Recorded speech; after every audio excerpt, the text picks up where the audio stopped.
Hello friends, welcome to our channel Next Generation Study.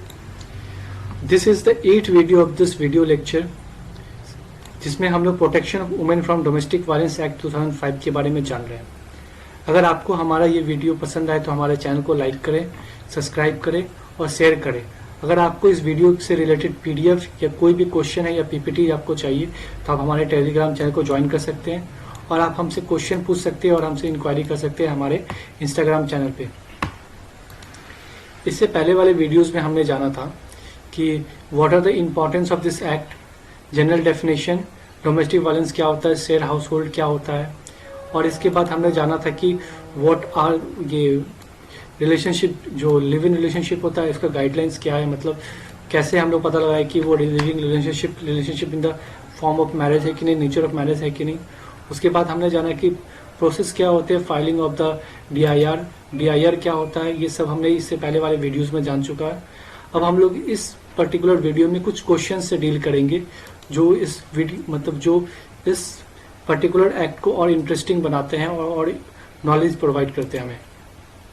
तो पहला question है कि who can claim relief under this act. इस act के अंदर कौन रिलीफ क्लेम कर सकता है? तो any women facing violence in a domestic relationship can claim for relief under this act. इस एक्ट के अंदर कोई भी वुमेन है जो डोमेस्टिक वायलेंस फेस कर रही है, वो जो डोमेस्टिक रिलेशनशिप में है वो रिलीफ क्लेम कर सकती है। अब फॉर एग्जांपल रिलेशनशिप किस किस टाइप का हो सकता है? पहला हो सकता है marriage relationship, such is wife, ठीक है, daughter in law, sister in law, window, ETC और other member of the family. कोई भी है वो इस एक्ट में जो है रिलीफ क्लेम कर सकती है, ठीक है। फिर हम लोग आते हैं ब्लड रिलेशनशिप में, such is mother and son relationship, brother and sister, father and daughter, widow relationship, ETC। Other relationship में क्या आता है? अदर रिलेशनशिप में आता है adoption, relation in the nature of marriage. हमने इससे पहले वाले वीडियोस में पढ़ा है कि what are the guidelines provided by the Supreme Court के relation in nature of marriage कैसे हम लोग डिटरमाइन करें। तो वो वीडियो आप जाकर जरूर देखें, उस वीडियो का लिंक आपको डिस्क्रिप्शन बॉक्स में मिल जाएगा। और any type of marriage whether legally valid और इनवैलिड। फिर further a child under 18 year age can also claim for relief under this act whether male और फीमेल। चाहे वो मेल हो या फीमेल हो, इससे फर्क नहीं पड़ता। अगर वो 18 साल से कम का बच्चा है वो भी इस एक्ट में रिलीफ क्लेम कर सकता है। ये जो डेफिनेशन दिया हुआ है डोमेस्टिक रिलेशनशिप का, वो डोमेस्टिक रिलेशनशिप का जो डेफिनेशन है अंडर सेक्शन 2F में ऑफ दिस एक्ट, वो सजेस्ट करता है कि who can claim relief under this act. Next question हम लोग लेते हैं कि can a minor male apply for this relief under this act.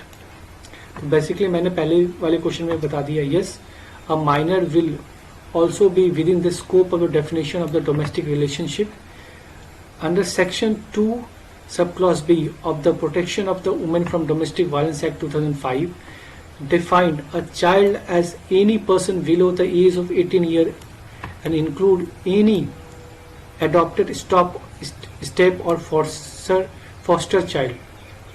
Basically जो डेफिनेशन दिया हुआ है सेक्शन 2B में, जो मैंने पहले वाले वीडियोस में भी बता दिया जिसमें मैंने जनरल डेफिनेशन कवर कराया था, उसमें मैंने बता दिया है कि चाइल्ड को जो डेफिनेशन में आता है वो कोई भी चाइल्ड हो सकता है, चाहे वो मेल हो या फीमेल हो, चाहे वो एडॉप्टेड चाइल्ड हो या फॉस्टर चाइल्ड हो, उसके डेफिनेशन में कवर करता है।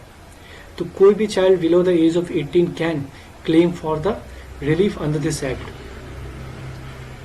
The mother can make an application on behalf of her minor child. एक माँ जो है उस बच्चे की, वो अपने माइनर चाइल्ड के बिहाफ पे एप्लीकेशन डाल सकती है।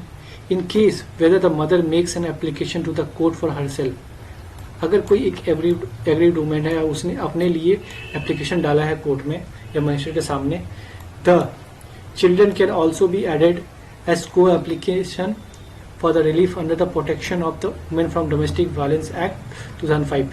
जो ये जो एक्ट है, इस एक्ट के प्रीव्यू में, इस एक्ट के अंदर वो बच्चे को भी एज अ को एप्लीकेशन फॉर रिलीफ इसके अंदर ऐड किया जाएगा। नेक्स्ट क्वेश्चन हम लोग लेते हैं Can a mother-in-law file an application for relief against her daughter-in-law? So the answer is big no. A mother-in-law cannot file an application against a daughter-in-law because as the definition as defined under section 2Q, protection is provided against any male person. इसलिए ये मैं बार बार हर videos में बोल रहा हूँ कि जो भी एक परपिट्रेटर है, जो भी एक मेल पर्सन है, उसी को रिस्पोंडेंट, यहाँ पे सिर्फ एक रिस्पोंडेंट मेल पर्सन हो सकता है, मेल पर्सन ही सिर्फ हो सकता है। किसी भी टाइप का रिलेशनशिप हो, चाहे फादर डॉटर रिलेशनशिप हो या हस्बैंड वाइफ रिलेशनशिप हो या सन मदर रिलेशनशिप हो या ब्रदर सिस्टर रिलेशनशिप हो, किसी में भी अगर रिस्पोंडेंट होगा तो सिर्फ एक मेल पर्सन होगा। ये गलती ना करे कि कोई भी फीमेल पर्सन के रिगार्डिंग इस केस, इस एक्ट के अंदर कंप्लेंट फाइल कर सकता है। नहीं, सिर्फ मेल पर्सन के अगेंस्ट फाइल किया जा सकता है। However, in case where a mother-in-law is facing violence at the hand of her son, and daughter-in-law, she can file an application against her son and daughter-in-law as abetting the act of violence pretended by her son. She, however, cannot ask for the removal of the daughter-in-law from the said household. वो file कर सकती है application, but वो daughter in law को घर से निकालने के लिए, घर से रिमूवल के लिए नहीं बोल सकती। Next question, who can help the women in getting the relief under the act? So मैंने पहले वाली वीडियो में बोला था कि हम लोग डिटेल में पढ़ेंगे प्रोटेक्शन ऑफिसर के बारे में एंड सर्विस प्रोवाइडर के बारे में। तो बेसिकली इस वीडियो में हम लोग डिटेल में जानने वाले हैं कि who is the protectional officer and who is the service provider. तो प्रोटेक्शनल ऑफिसर और PO is an outreach officer of the court who can help a women making in complaint, filing an application before the magistrate for order, helping her in getting support like medical aid, counseling, etc., and make sure that the order passed by court are enforced. Protectional officer जो है वो एक person है जो ये ensure करता है, जो ये संरक्षित करता है, जो ये इंश्योर करता है कि जो कंप्लेंट फाइल किया जा रहा है वुमेन के द्वारा वो रिकॉर्ड हो। प्रोटेक्शनल ऑफिसर रिकॉर्ड करता है फॉर्म 1 DIR के फॉर्म 1 में, ठीक है। वो उसको मजिस्ट्रेट के सामने फाइल करता है, मजिस्ट्रेट के सामने प्रोवाइड करता है एप्लीकेशन को, रिलीफ के लिए याचिका डालता है, एक वुमेन को हेल्प करता है कि वो मेडिकल सपोर्ट के लिए, काउंसलिंग के लिए, और ये भी मेक श्योर करता है कि ऑर्डर जो पास किया गया कोर्ट के थ्रू वो इन्फोर्स हो रहा है कि नहीं। सेक्शन 8 डील करता है appointment of the protection officer, section 9 deal करता है duty and function of the protection officer. Basically एक फैक्ट मैं बता देना चाहता हूँ कि बहुत सारे स्टेट में अभी भी प्रोटेक्शनल ऑफिसर अपॉइंट नहीं किया गया है। तो उस केस में एक जो एग्रीड पर्सन है वो एनजीओ के पास, रजिस्टर्ड एनजीओ सर्विस प्रोवाइडर के पास जा सकती है, या पुलिस के पास रीच कर सकती है, या डायरेक्टली मजिस्ट्रेट के पास भी जा सकती है वो कंप्लेन लेकर के अपना।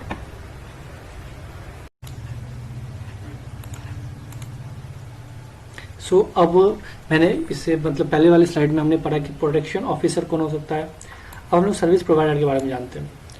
Service provider is a NGO और other voluntary association registered with state government. वो रजिस्टर्ड होना चाहिए स्टेट गवर्नमेंट के साथ। They provide assistance and support to the women facing domestic violence. A women can go to registered service provider for making complaint under the act. इस act के अंदर एक women registered service provider के पास जा सकती है अपना कंप्लेंट रजिस्टर करवाने के लिए। A service provider will assist her by providing legal aids, medical care, counseling or any other support under section 10 of this act. Further continue करते हैं। Throughout there are registered and unregistered NGOs. दो type के NGOs होते हैं, जो है वो registered हो या अनरजिस्टर्ड हो, ठीक है। दोनों में डिफरेंस क्या है? दोनों में एक ही डिफरेंस है, जो मेजर डिफरेंस है वो है only registered service provider can launch a complaint under this act. सिर्फ रजिस्टर्ड सर्विस प्रोवाइडर जो है वो इस कंप्लेन लॉन्च कर सकता है, कंप्लेन लिख सकता है, कंप्लेन ले सकता है इस एक्ट के अंदर। अनरजिस्टर्ड सर्विस प्रोवाइडर भी हेल्प प्रोवाइड कर सकते हैं, मेडिकल हेल्प प्रोवाइड कर सकते हैं, लीगल हेल्प प्रोवाइड कर सकते हैं, काउंसलिंग प्रोवाइड कर सकते हैं, बट सिर्फ रजिस्टर्ड जो है सर्विस प्रोवाइडर वही सिर्फ इस एक्ट के अंदर कंप्लेन लॉन्च कर सकते हैं। नेक्स्ट क्वेश्चन हम लेते हैं, can a domestic incident report be filed by the aggrieved women or her lawyer? So the answer is big no. A woman nor her lawyer can file a DIR, domestic incident report. Only a DIR can be filed by the protectioner officer or a registered service provider, as Form 1 requires the signature of either one of them. Form 1 में जो sign लगता है, चाहे वो registered service provider का हो या protection officer का ही साइन लगता है, इसलिए ये दोनों ही आपको भर सकते हैं DIR का फॉर्म 1, और ये दोनों ही कंप्लेंट आपका फाइल कर सकते हैं। नेक्स्ट क्वेश्चन हम लोग लेते हैं, can a aggrieved women file an application without DIR? Yes, एक एग्रीव्ड वुमेन को DIR फाइल करने का कोई नेसेसरी नहीं है। सी can file an application for relief without filing a DIR. She can approach magistrate directly, can file an application without filing a DIR. वो directly एक magistrate को अप्रोच कर सकती है और रिलीफ के लिए मांग सकती है मदद। तो अगर आपको ये हमारा वीडियो अच्छा लगा और नॉलेजेबल लगा तो हमारे चैनल को सब्सक्राइब करें, बेल आइकन ज़रूर दबाएं, और अगर आपको इस वीडियो के रिलेटेड PDF चाहिए तो हमारे टेलीग्राम को चैनल को ज्वाइन करें, और आप हमें इंस्टाग्राम पर भी फॉलो कर सकते हैं और हमसे क्वेश्चन पूछ सकते हैं। Till then, thank you, God bless you, bye bye.